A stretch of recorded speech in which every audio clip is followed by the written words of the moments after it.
Amados irmãos e amadas irmãs, amigos e amigas, que a graça e a paz do nosso Deus esteja no coração de cada um de vocês. Nós estamos numa caminhada dura, descobrindo coisas que o Espírito Santo nos permite. E se você chegou até aqui, hoje nós vamos ao 5º episódio desta série que nós temos assim um plano de fazer 6 episódios. E nós já estamos no 5º episódio. A série Identificando a Verdadeira Igreja de Cristo. E hoje nós vamos para o 5º episódio, Os Falsos Pastores e os Verdadeiros Servos. Existem lobos vestidos de ovelhas. Existem mercadores disfarçados de pastores. Existem falsos profetas sentados em tronos que não lhes pertencem. Jesus advertiu: acautelai-vos dos falsos profetas. Vêm até vós vestidos como ovelhas, mas interiormente são lobos devoradores. Mateus 7, versículo 15. E hoje esses lobos não se escondem mais nas sombras.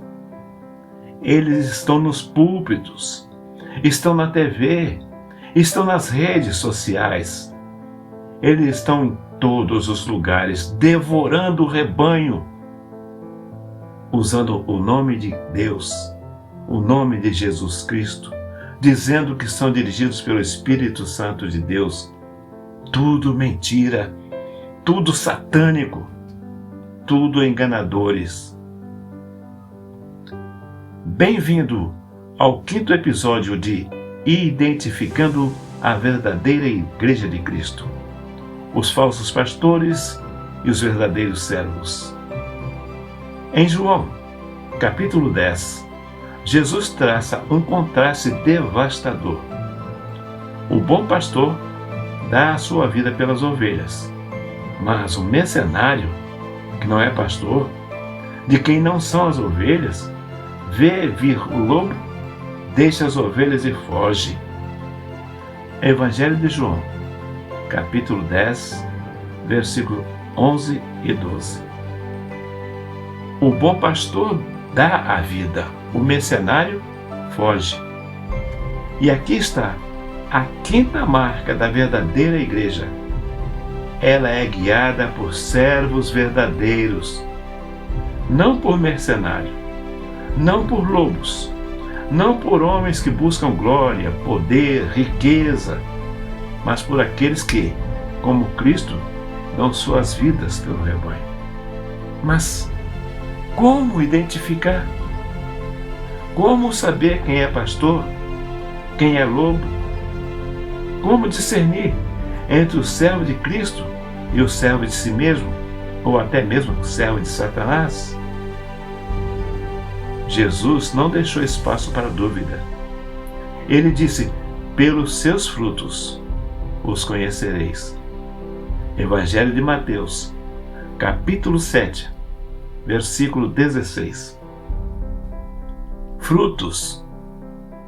Não palavras bonitas, não carisma, não popularidade. Não. Jesus disse que frutos.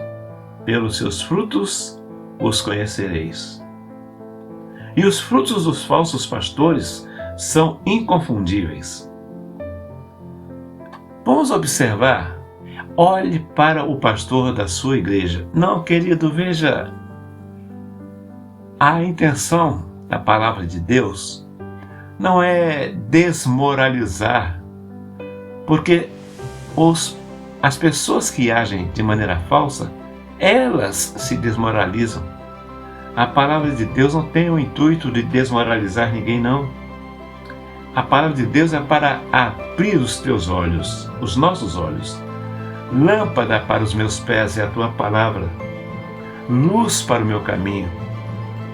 Você vai, quem já morou na roça sabe disso. Depois das 7 da noite, tudo escuro, só se tem uma lua bem clara, mas normalmente tudo escuro. Uma lamparina ali, uma lamparina lá, mas no caminho tudo escuro. E se você não tiver uma lâmpada, uma lanterna, uma coisa qualquer, você pode pisar em coisas que alguém deixou antes lá para você pisar em cima. Então, a palavra de Deus, ela é lâmpada. Ela existe para que você possa, com ela acesa, com ela, você conhecendo a palavra de Deus, você reconhece os frutos, se são de Deus, se são de homens de Deus, ou se é fruto dos servos do maligno. Os frutos dos falsos pastores são inconfundíveis. Primeiro, eles comercializam a graça. Pedro advertiu: por avareza farão de vós negócio com palavras fingidas. Segunda carta de Pedro, capítulo 2, versículo 3. Eles vendem bênçãos, cobram por orações, prometem milagre mediante ofertas, transformam a casa de Deus em covis de mercadores. Esse é um dos frutos dos lobos, dos falsos pastores.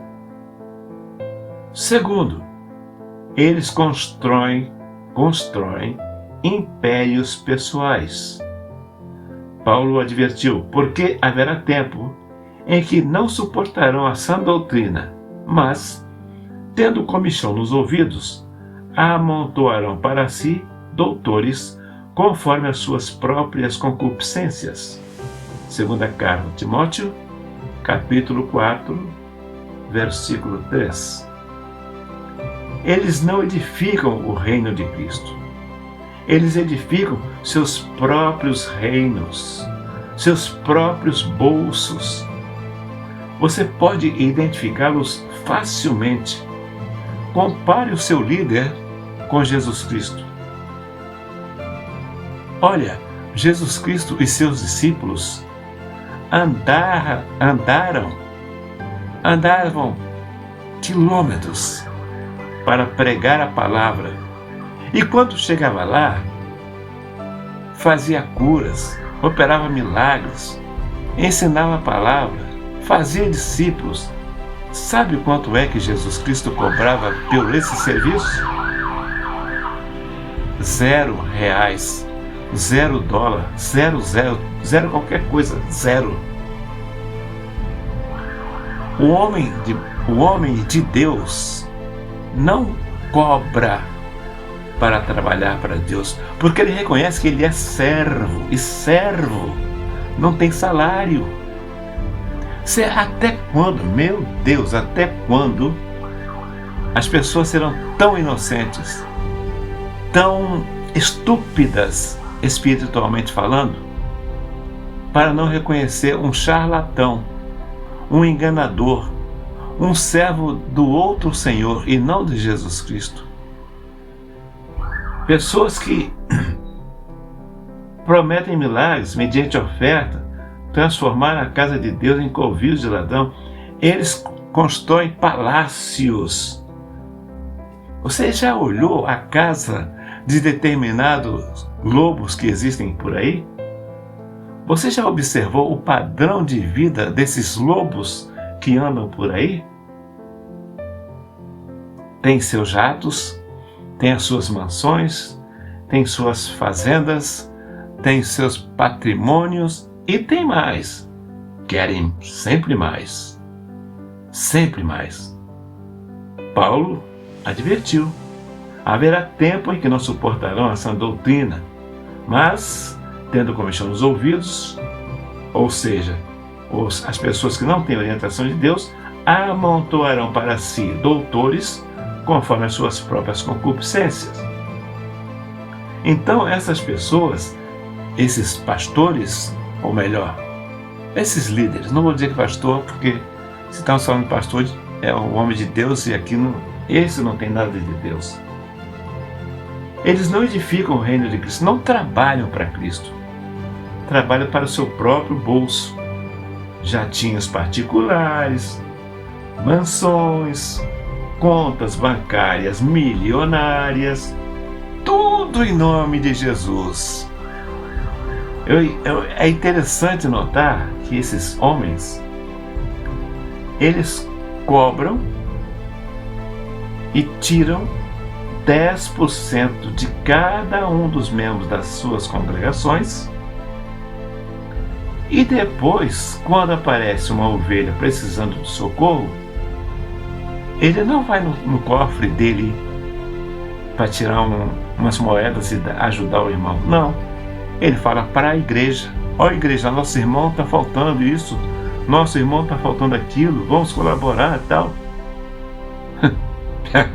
Faça-me um favor. Por que ele não faz como Jesus Cristo? Por que eles não fazem como Jesus fazia, como Pedro fazia, Paulo fazia, trabalhando em prol do reino e não em prol dos seus próprios bolsos? Essas pessoas, eles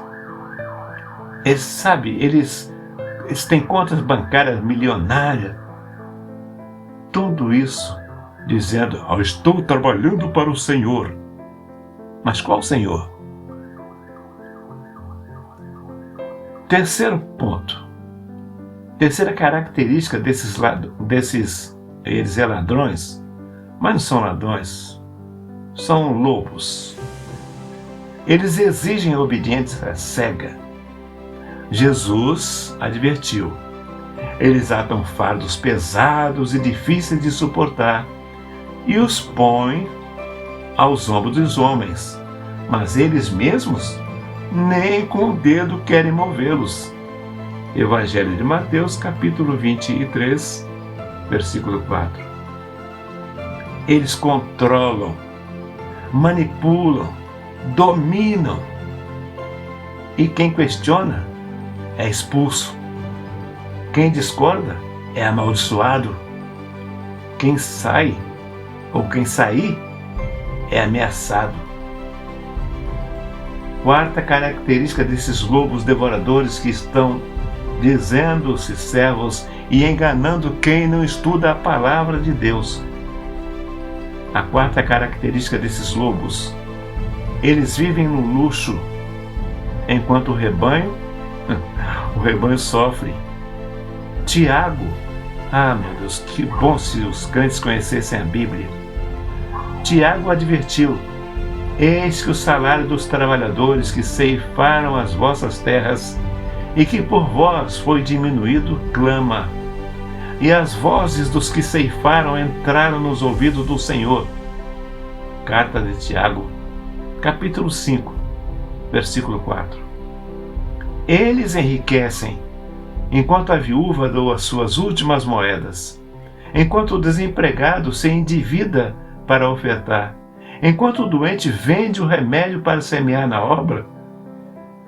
Eles não são pastores, são mercenários, são ladrões, são lobos. Elias, então está tudo perdido? Não. Há esperança. Ainda existem verdadeiros servos, homens e mulheres que seguem o exemplo de Jesus, que dão suas vidas pelo rebanho, que servem sem buscar glória. Paulo, escrevendo aos Efésios, ele disse: de ninguém cobicei a prata, nem o ouro, nem o vestuário. Vós mesmos sabeis que, para o que me era necessário, e aos que comigo estavam, estas mãos me serviram. Livro de Atos, capítulo 20, versículo 33 e 34. Paulo trabalhava com as próprias mãos. Ele não se enriquecia à custa do rebanho. Ele servia. Paulo era servo e não senhor. Ele era servo.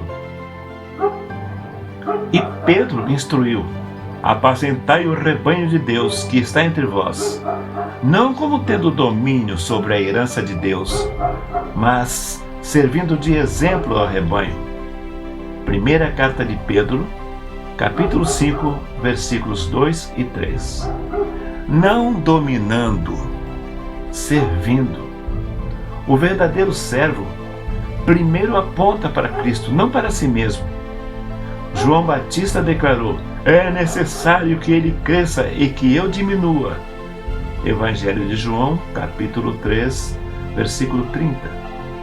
O verdadeiro servo desaparece para que Cristo apareça. Segundo, ele vive o que prega. Paulo disse: sede meus imitadores, como também eu de Cristo. Primeira carta aos Coríntios, capítulo 11, versículo 1. Não façam o que eu digo, mas façam o que eu faço. Isto é integridade, coerência, vida antes de palavras.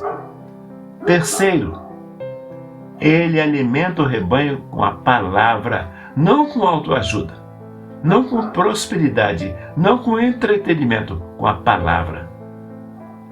E por falar em palavra, deixa eu tocar de novo numa ferida. Talvez, quem sabe, algum pastor esteja me ouvindo, ou mesmo que não seja pastor, uma ovelha que esteja me ouvindo. Meu querido e minha querida, é comum a sua liderança ensinar você a ler a palavra do Senhor? Em outras palavras, deixa eu me falar em português mais claro. O seu líder, ele te convida para estudar a palavra do Senhor, mas assim, estudar mesmo, não é trazer tudo e empurrar a goela abaixo, não. Meditar na palavra do Senhor junto contigo, te ensinar. Outra pergunta, que eu tenho certeza que a resposta vai ser não, quase certeza, 99% de probabilidade de a resposta ser não. O seu pastor é uma bênção, seu pastor é uma bênção. Mas me diz uma coisa, ele já levou você, já exigiu de você que você recitasse os 10 mandamentos de Deus? Vou simplificar ainda mais, talvez você não tenha entendido ainda. O seu pastor já disse para você que os mandamentos de Deus são importantíssimos e que todo o servo e toda a serva de Deus tem que conhecer de cor. Saber de cor. Não é decorar por decorar, é saber para usar todos os 10 mandamentos do Senhor. O seu líder já falou com você a respeito disso? É quase certo que não. E por que não? Se Deus instituiu os mandamentos, exigiu que Moisés lesse e ensinasse aquilo para o povo, por que o seu pastor nunca tocou no assunto? Tá vendo, meu irmão, como é que você descobre quem é servo de Deus ou quem é apenas xarope, só garganta? O pastor de Deus, o homem de Deus, ele alimenta o rebanho com a palavra. Não com prosperidade, não com entretenimento, não com autoajuda, com a palavra. Segunda carta de Paulo a Timóteo, capítulo 4, versículo 2. Pregue a palavra. É a ordem de Deus. Pregue a palavra. Insta a tempo, fora de tempo, repreende, corrige, exorta com toda longanimidade e doutrina. 2 Timóteo, capítulo 4, versículo 2. Quarta característica de um lobo: ele não teme confrontar o pecado. Mesmo quando custa tudo, o homem de Deus não teme confrontar o pecado. Mas o lobo, o servo não de Deus, quando mesmo, sabe, bom, vou falar do servo de Deus, o homem de Deus, não teme confrontar o pecado, de jeito nenhum. Mesmo quando custa tudo, mesmo quando perde a popularidade, mesmo quando é rejeitado, ele serve a Cristo e não as multidões. De repente um pastor está sozinho, a igreja dele não vai para frente. A cidade tem não sei quantos milhões de habitantes, a igreja dele tem 2 membros, ele e a esposa, e só. Nem o filho está. Mas se ele é um homem de Deus, se ele está alicerçado na palavra, ele não desiste. Ele fica sozinho, mas não está só, porque Deus está com ele. Esta é uma forma de você conhecer quem é o servo de Deus. O servo de Deus nem sempre está rodeado de aplausos. Muitas das vezes está jogado, isolado, largado, no fundo do poço, como Jeremias ficou jogado na lama. Mesmo quando perde a popularidade, o servo de Deus fica firme. Não importa se todos o abandonam, ele permanece firme. Ele é rejeitado, permanece firme, porque ele serve a Cristo, não as multidões. Então, o que você deve fazer? Jesus ensinou: acautelai-vos. Evangelho de Mateus, capítulo 7, versículo 15. Não confie cegamente. Não obedeçam sem questionar. Acautelai-vos. João ordenou: amados, não creiais a todo espírito, mas provai se os espíritos são de Deus. Porque já há muitos falsos profetas que têm se levantado do mundo.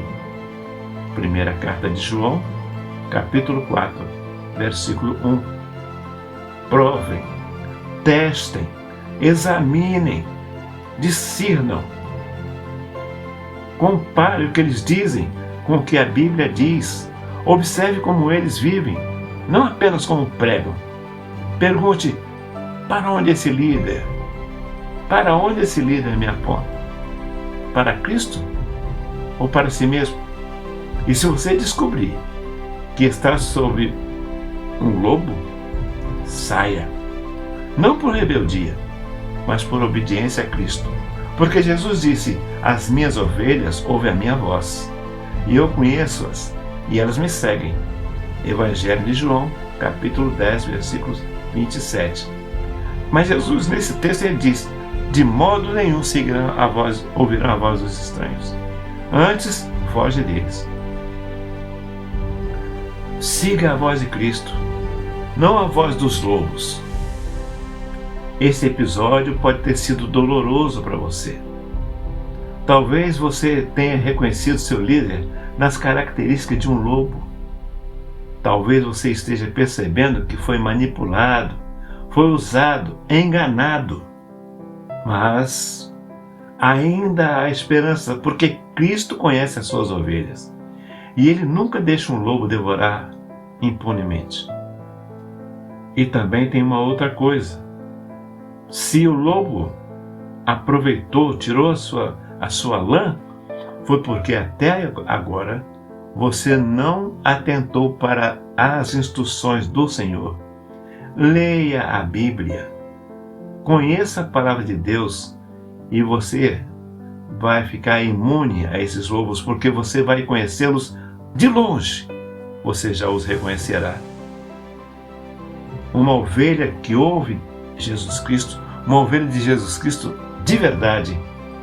Ela disse Jesus no Evangelho de João capítulo 10, não ouve a voz dos estranhos, antes foge dele. Jesus está chamando você para sair, para buscar pastores verdadeiros ou para simplesmente seguir a Ele. No próximo episódio, o episódio final desta série, será publicado na segunda quinta-feira do próximo mês. Vamos confrontar o chamado mais radical de todos: sair da Babilônia. Porque Cristo está chamando seu povo para fora dos sistemas religiosos corruptos e de volta à simplicidade do Evangelho. Você tem coragem de encarar esse desafio? Amado, se esse episódio abriu seus olhos, se você reconheceu os lobos, não guarde isso só para você, compartilhe. Alguém precisa de liberdade. Inscreva-se, ative o sininho, deixe um like e nos encontraremos no próximo episódio, no episódio final dessa série. E que Cristo seja sempre o nosso pastor. Nos veremos na segunda quinta-feira do próximo mês. Até lá, fiquem debaixo da graça do Senhor.